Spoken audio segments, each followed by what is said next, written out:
Cabral qui affirme que c'est une affaire de vente.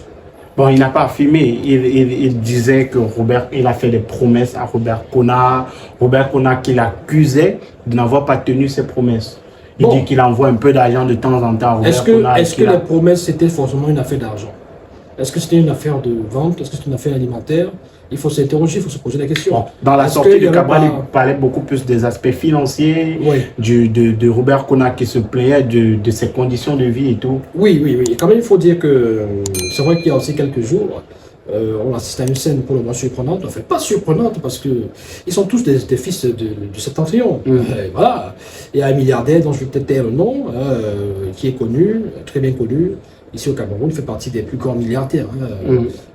Voilà, mais il appartient à la formation politique du RDPC. C'est peut-être vers là qu'on partait à la prochaine question. Ben oui. Les affinités de Robert Kona avec le RDPC, parce qu'on l'a vu du côté de Garoua il y a plusieurs semaines avec M. Fadil Bayrou.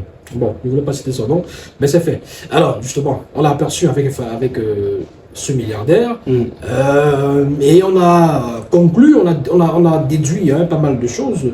D'ailleurs, on s'est un peu amusé à dire que Robert Kona avait reçu un nouveau vêtement, une belle gandoura, qui lui avait été remise par Fadil Bayrou, et qui changeait un tout petit peu son look, son allure, et qui faisait de lui quelqu'un de beaucoup plus élégant désormais. Il y a toute une histoire qui avait... Et on l'a vu avec, on le voit sur l'image qui est à l'écran avec la pancarte, avec le président de la République dessus. Ben oui, c'est pas lui qui tient la pancarte. C'est lui qui tient la pancarte. C'est lui qui tient la pancarte, avec sa main droite. Bon, et qu'est-ce qu'il écrit, Paul Biya? Sur l'image, Paul Biya, un instant, le temps qu'on lise, que ce soit plus clair. Paul Biya, le Cameroun des grandes réalisations. Avec Paul Biya, le Cameroun des grandes réalisations. Bon, peut-être Paul Biya en tant que président et pas en tant que membre du RDPC. C'est possible. Puisqu'il n'y a rien là, il n'y a rien sur les images, sur cette image. Il n'y a pas le RDPC qui traduit, dessus. effectivement, qui traduit le RDPC. Parce qu'il faut qu'on soit d'accord. On peut soutenir le président de la République sans soutenir le RDPC. Oui, effectivement, on peut soutenir le président de la République dans ses œuvres, dans ses réalisations. Moi, en tant que, peut-être, j'ai envie de dire, je prends quelle partie là, fan, pas militant, fan, par exemple, du MRC, je peux dire bravo au président de la République, par exemple, par rapport au barrage de Nachigal qui a été injecté dans le circuit dans la région interconnectée sud. Je peux dire bravo, vraiment, président de la République, chef d'État, bravo pour cette...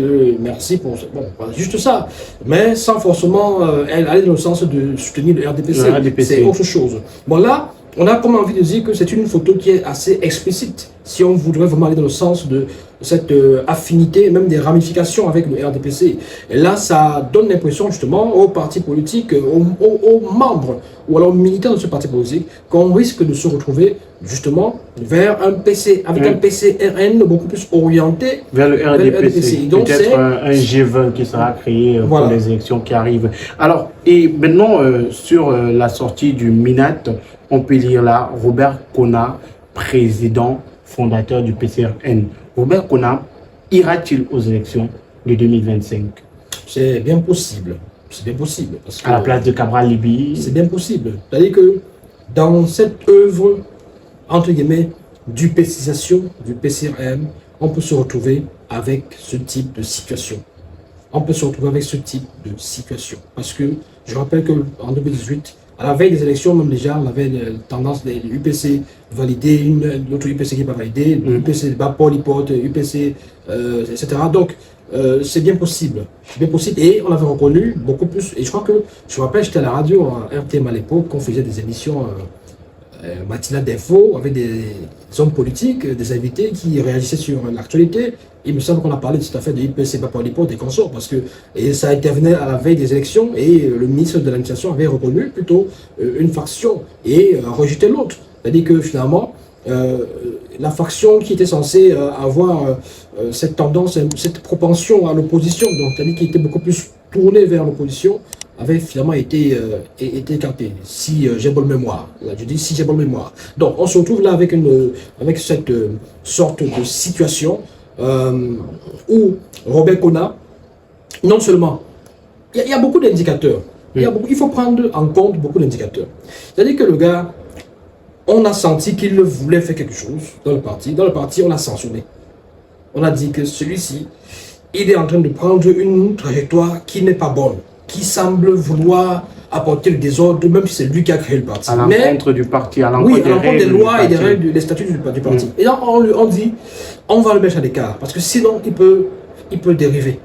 On le met à l'écart, et le ministre dit qu'il n'est pas, que les textes, les statuts, ne permettent pas qu'il soit mis à l'écart. Oui, que cette mise à l'écart est une violation. Ne respecte pas les textes du parti. Cette mise à l'écart est une violation, carrément. C'est une violation des statuts du parti.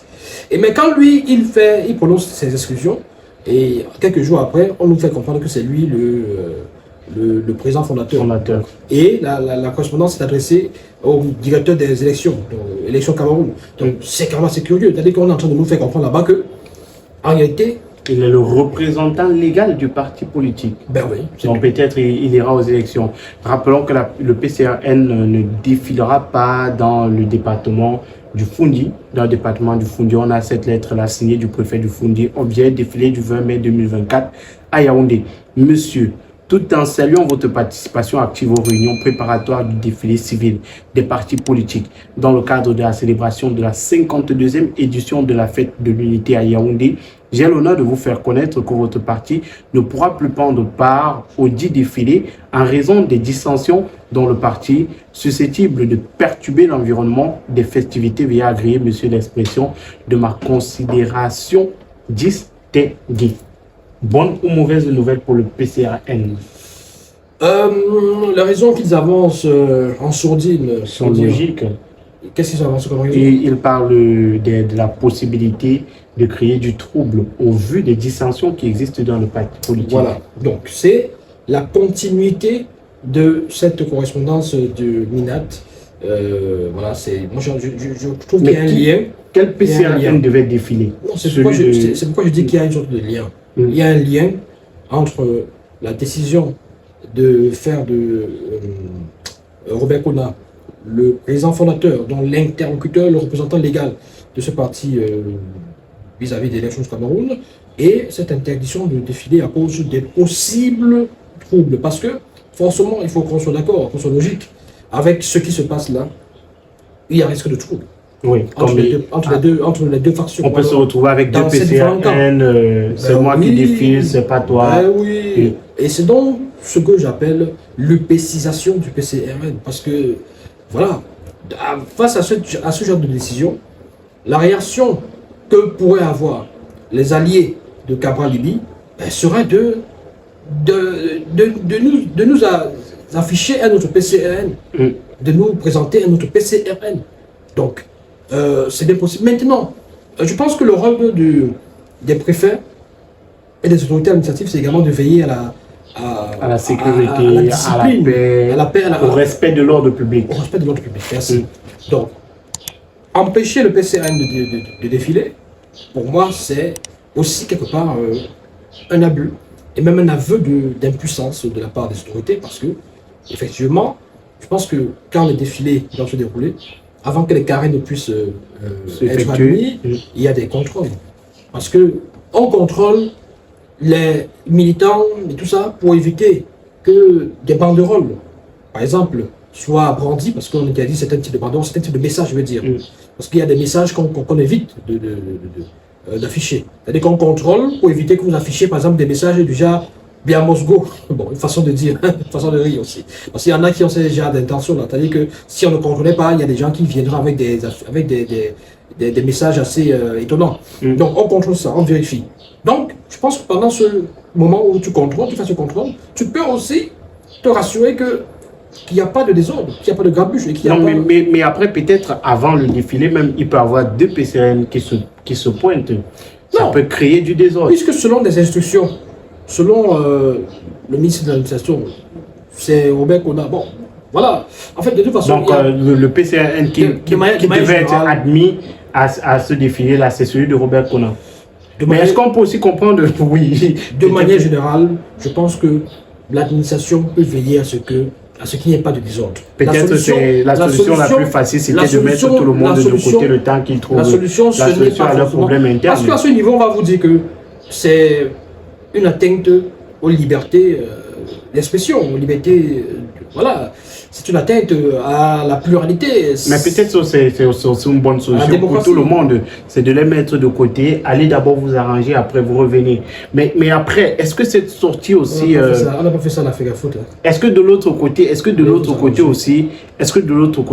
ce n'est pas une façon de dire que le PCRN de Robert Kona n'a pas suffisamment de militants? Parce que vous avez dit quelque chose, c'est que c'est celui qui est reconnu par, s'il existe deux PCRN, parce que depuis tout à l'heure on parle du PCRN de Robert Kona et celui de Cabral Libye, s'il existe deux PCRN, est-ce qu'on pourrait se dire que celui qui est validé, celui qui est reconnu par l'administration, n'a pas suffisamment de militants pour assister aux différents événements publics? Non, c'est pas ce qui peut transparaître de cette interdiction du préfet, parce qu'il ne peut pas se baser sur le fait qu'il n'y a pas assez de militants. On sait tous comment ça fonctionne dans ce pays. Hein. Ou peut-être ce n'est pas ces militants-là qui étaient présents aux réunions, parce qu'il parle bien de la présence aux réunions et il envoie la lettre à quelqu'un qui était présent aux réunions. Si c'est celui qui est autorisé par l'administration qui était présent aux réunions, mais il assiste aux réunions, ou aux réunions il y avait deux PCRN. Bon, à ce niveau, je ne sais pas quoi répondre, concrètement, parce que les choses de ce pays sont assez compliquées et assez floues. Observons, voilà, pour le reste, commentons ce qui est commentable, ce qu'on peut commenter. Le reste, franchement, moi, ce que je trouve, pour conclure, peut-être pour sortir de cette affaire-ci, c'est que, pour ma part, décider de ne pas leur permettre de défiler, pour moi, c'est une atteinte aussi, quand même, à la liberté, aux libertés et puis les partis politiques. À la démocratie, parce que on peut gérer cette affaire tout en leur permettant de défiler. Rien ne dépasse l'État. Et voilà. Et maintenant, peut-être pour sortir de l'émission, quelle serait l'issue dans cette affaire pour Cabral Libye? 2025, c'est demain. Non, avant de peut-être de répondre à ces questions, pour aller dans le même sens, je dis, par exemple, dans la villa, c'est Jacques Préfet qui sort sa part de spectacle, de miracle. Dans la ville, le préfet a décidé que les gens, pour défiler, ils défilent avec l'effigie du chef de l'État, par exemple. Donc, et c'est des choses qui sont de nature aussi à entraver, notamment les libertés des partis politiques, hein, je veux dire l'expression pluraliste et aussi la démocratie, voilà, en rapport avec les partis politiques. Donc, la question c'était de savoir quelle serait l'issue de Cabral Libye. 2025, c'est demain. Bon, généralement quand ce type de, j'ai envie de dire, de rouleau compresseur se met en marche, encore faudrait que ce soit véritablement un rouleau compresseur, parce que entre ce que nous disons et ce qui se passe, voilà, nous commentons à notre façon, avec notre lecture. Est-ce qu'il s'agit vraiment d'un rouleau compresseur? Parce qu'il faut encore attendre aussi, parce que la décision peut aussi être attaquée. Connaissant Cabral, c'est un juriste chevronné qui connaît pratiquement tous les rouages de l'administration, qui connaît tous les rouages du droit et qui peut attaquer cette décision de désigner, je veux dire, Robert Kona, qui fait de Robert Kona le représentant légal du PCRN devant l'ECAM, devant l'élection de Cameroun. Donc, il peut attaquer et ça, il peut avoir gain de cause aussi. Mais dans la mesure où nous en restons là, ce serait très mal pour Cabral Libye. Ce serait très dangereux pour Cabral Libye parce que ça voudrait dire qu'il peut être out. Il peut être hors jeu, comme les Blacks. Il peut surtout ne pas être investi par le PCRN. Or, il doit être investi par un parti politique, comme le PCRN, qui est représenté au Parlement ou dans les municipalités, donc dans les communes. C'est-à-dire qu'il doit avoir des élus. Et le PCRN en a actuellement. D'ailleurs, lui, Cabral Libye, est député dans l'Assemblée nationale. Donc, ce serait compliqué. Il faudrait peut-être pour lui se chercher un autre parti qui devrait investir et tout ça. C'est pas évident. On se rappelle qu'en 2018, c'est avec Couvre-d'Or qu'il a pu justement être investi dans le parti Univers. Et par la suite, il y a eu des problèmes. Est-ce que c'est Cabral Libye qui fait problème partout où il passe avec Couvre-d'Or? Des gens avaient même imaginé, avaient même sorti des choses en disant bon, ils n'ont pas pu bien partager. Bon, ça, je ne sais pas si c'est vrai. Je ne peux pas donner du crédit à cela parce qu'au Cameroun, beaucoup de personnes pensent que tout se résume au partage du gâteau, que tout se résume au partage du pactole. Au basmati. Basmati, c'est pas forcément ça. C'est parfois les idées aussi qui ne sont plus convergentes. C'est-à-dire qu'on peut être d'accord sur beaucoup de choses, à un niveau, on n'est plus d'accord parce que l'orientation que je prends n'est plus conforme à l'orientation que tel veut et tout ça. Et puis, on peut se séparer en bons amis sans trop de problèmes. Mais est-ce que le PCN, c'est de ça qu'il s'agit? Ou alors, comme beaucoup de personnes le disent, voilà, dans les coulisses, est-ce que c'est une affaire de basmati aussi? Pour le père, là, Robert Kona. On saura. Il y a des récits hein, de beaucoup de personnes. J'ai lu un récit de, comment il s'appelle, Maurice Bertrand, c'est assez ébouriffant et étonnant. Robert Kona est allé, il a vu Bayero Fadil, il a eu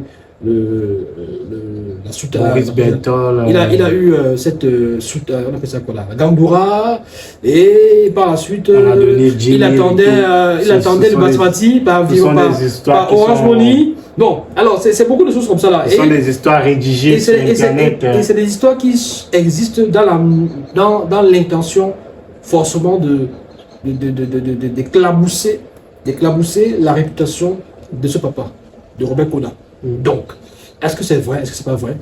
Ben voilà. Merci à tous d'avoir regardé cette vidéo. Vous avez la possibilité de donner vos propres avis en commentaire. Likez la vidéo, partagez avec vos proches. Si vous êtes nouveau sur la chaîne, abonnez-vous, cliquez sur la cloche de notification. À très bientôt, Yannick. Joyeux anniversaire. Au revoir. Joyeux anniversaire. Gâteau.